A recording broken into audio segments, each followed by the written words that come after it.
said Rooney loves to eat. Yeah. Back done. Oh.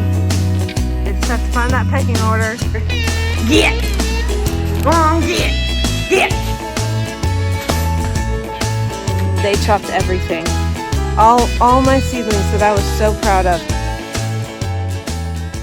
Temporarily, these rabbits are going to stay right here. I also do have a fan on them for the middle of the day, so they'll be nice and cool in here. Okay, this is where the rabbits are going to go. Well, I didn't want to advertise it, but Derek's been gone and I did this pen all by myself. I was kind of toying with the idea because I got the rabbits as a surprise to him. Of course, I already spilled the beans. And I thought I'd surprise him with a rabbit hutch, and now I've already shown him the hutch too. So, not much of a surprise here. Yeah, so I realized I had planned for 3 studs to go on this wall because it's almost 8 foot long, and I only put 2 in the middle. I mean, they won't be holding up a ton of weight. Alright, end of day 1. I got all the walls built. I just have to, I'm going to check and see if I have enough primers for the concrete shooty thing. That's what it's called. And I should be able to put up walls tomorrow. Boring people would call this concrete shooty thing a concrete fastener.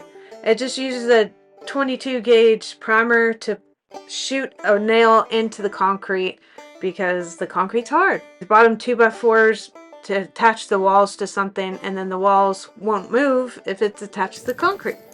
Right before I did it, I realized I wanted this to be open so I can sweep everything out. So it's a good thing I didn't nail this one down yet. Now I need to go measure and cut this. Okay, everything's cut and you can see the gap now. That way I can sweep everything out without hitting that 2x4 on the bottom.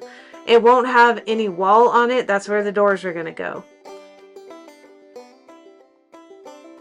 And that would be the sheep's shade cloth that's coming down over the camera. It was 90 something degrees that day. I think like 93. Yeah, what in October.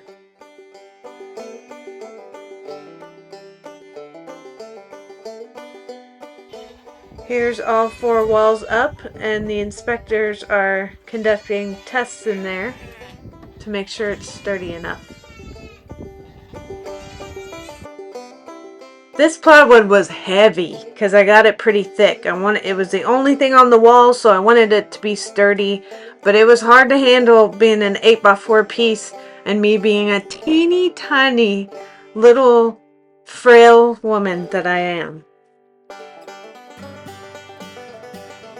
Okay, I took a break from plywood just because I started this yesterday and didn't finish, so I wanted to finish something today. This is from an old quail pen in the backyard, and I've decommissioned that pen. It was falling apart, and I've put it up here with as many of the holes that I had in here filled again. So I used the same screw holes. The ones I didn't use, I filled with silicone. Hopefully that's watertight. I'm glad to reuse this because these sheets are 20 bucks for 8 foot, and this pin is 6 foot, so glad I already had 3 of the panels, so I just had to buy 1.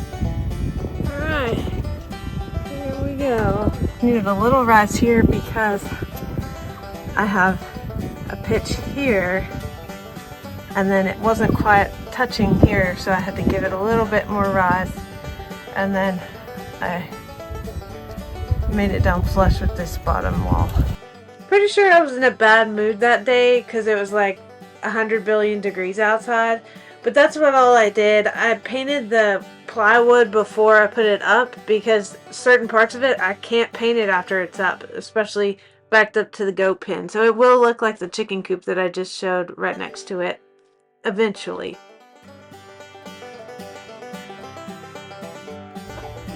These are the pony doors, and I already know I'm going to have to take one or both of them completely apart and trim it down some. It's going to take all day long. Yeah, that's probably why I was so upset the day before.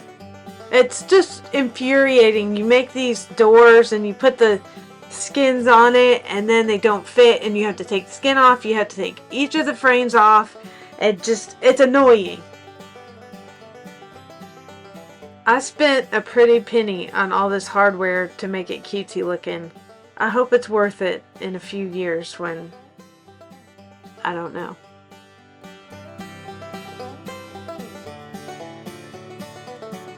I distinctly remember saying, it hasn't been the first time I've said this, but I think we're out of the 90s. And guess what today is?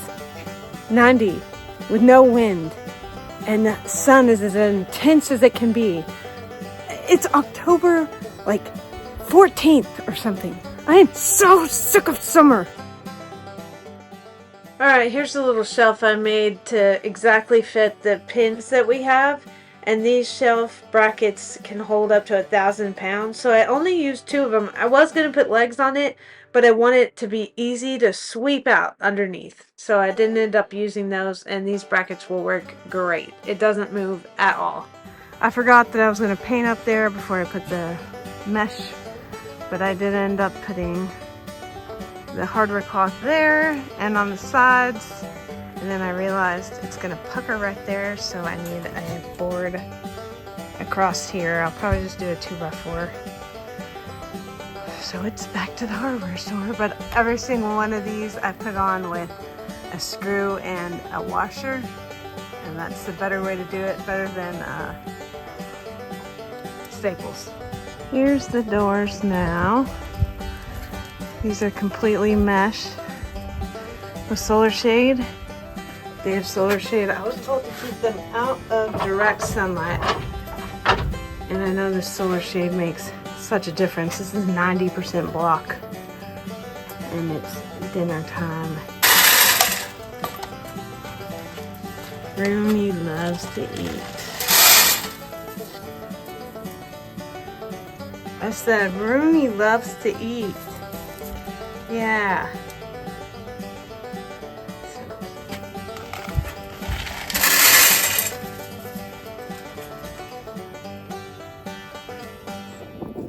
I have the goats back in their original pins. They've already done their job. It's only one heat cycle, and usually I like to keep them in for 2, but I'm just keeping an eye on them. If they start seeming like they're going into heat, then I'll put them with whatever the buck they're supposed to go with. The problem with moving all the animals around is that all the does are used to being out most of the day while we're here grazing, and when they're not, and I have like 3 different groups, they all scream throughout the day, so it's just super annoying. Elise is due February 24th, Mary is due February 25th, Charlotte is due March 9th, and Ruby is due March 10th. So they just worked out days apart, but the groups were 2 weeks apart.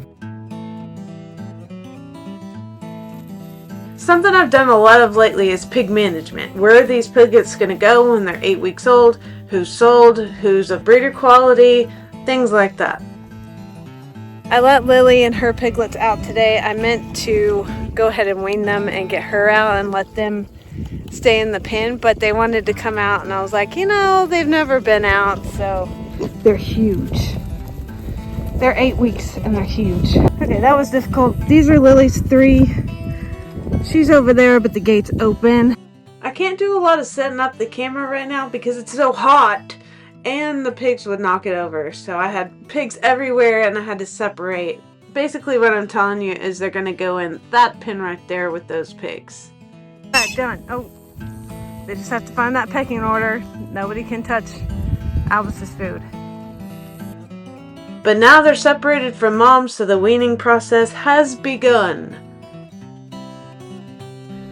If you're wondering how I keep track of all this stuff, all the back end stuff, I have a list of where piglets are going, which piglets are going to stay as our feeders. There's a list of people getting feeder piglets from us. Registration, if somebody buys a breeder pig, I have to do all the registration paperwork, which is really easy through IPP registry. Another thing I have to keep track of are our breeding schedules for our pigs. There's 2 different groups with 3 sows in it apiece, and we have 3 boars. So we have to figure out which boar is going to go greatest with which sow to make really good breeders. Then we also allow for them to gestation period, lactation period, and then a rest period. And then they get rebred again. I'm not going to do a spreadsheet. I would rather do it on paper, and I have several different lists everywhere. You know, some of them duplicated just because that's the way I work. Cows think that's me getting into feed. Oh, it's Franklin. I thought it was the goats. You little turd, get out of here. Yeah. You're gonna slip on some turkey poop. You better get on out of here. Get! Go on, get! Get! Don't slip, just take your time. Franklin, get out! Franklin, I'm not gonna play Ring Around the Rosie. You little turd. You're gonna have to go out the back.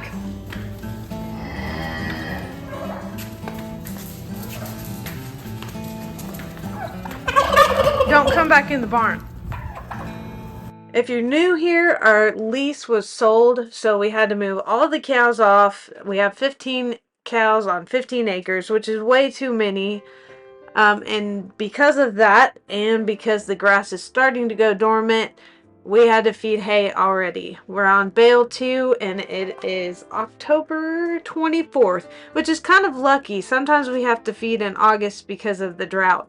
We haven't been in a drought in October in a long time, but here we are.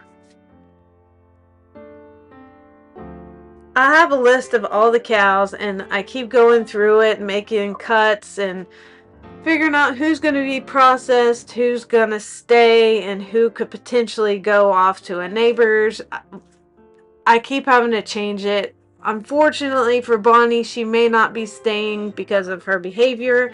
She kind of blocks you off when you're feeding and throws her horns a lot.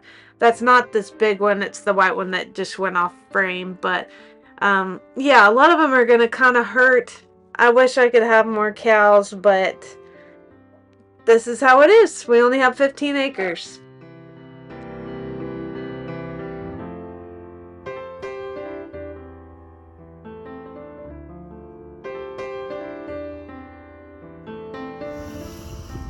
Well, all of the plants that I put out here have been chopped. And this right here should tell you what did it.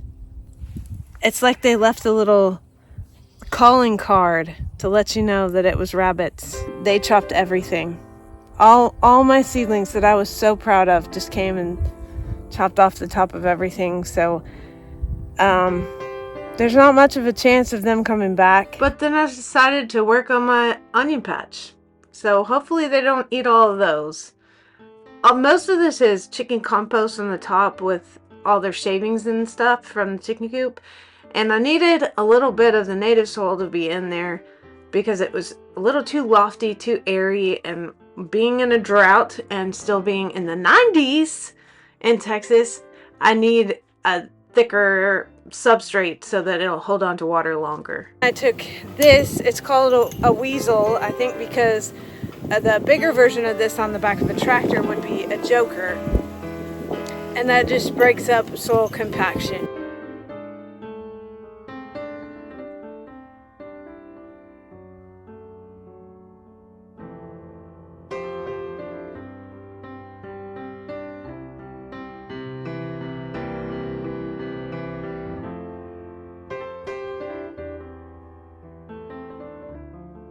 Then it was time to do some hoeing around. I wanted 5 rows in this little area because 4 just is a waste of space. Derek has plans to trap the cottontails that are eating my plants, and I have plans for my raised beds, modifications on them, but you'll have to subscribe to see that. So if you like this video, feel free to subscribe. I upload most Sundays, and you can keep watching us grow our farm. Have a good one. Today's stupid. The stupid sun's out and it's beating on me. I've got to leave because I'm so angry.